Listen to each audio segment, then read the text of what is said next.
হিরাগানার মধ্যে এই যে তেন তেন আর মারু আছে, এই তেন তেন এবং মারু দিয়ে যে বর্ণগুলো আছে এগুলোর উচ্চারণ শিখবেন। আপনি যখন কার উপরে তেন তেন দিবেন এটার উচ্চারণ হবে গা, কির উপরে তেন তেন দিচ্ছেন এটার উচ্চারণ উচ্চারণ হচ্ছে গি, কুর উপরে তেন তেন দিচ্ছেন এটার উচ্চারণ হচ্ছে গু, কের উপরে তেন তেন দিচ্ছে এটার উচ্চারণ হচ্ছে গে, গর উপর কর উপরে তেন তেন দিচ্ছি এটার উচ্চারণ হচ্ছে গ।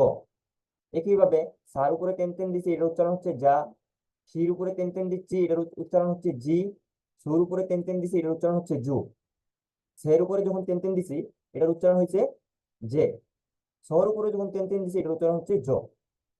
তারপরে তার উপরে যখন তেন তেন দিলাম এটার উচ্চারণ হচ্ছে দা, চির উপরে তেন তেন দেওয়াতে এটার উচ্চারণ হচ্ছে জি অথবা দি। হ্যাঁ, তারপরে সো, সোর উপরে তেন তেন দেওয়াতে এটার উচ্চারণ হচ্ছে জু অথবা দু।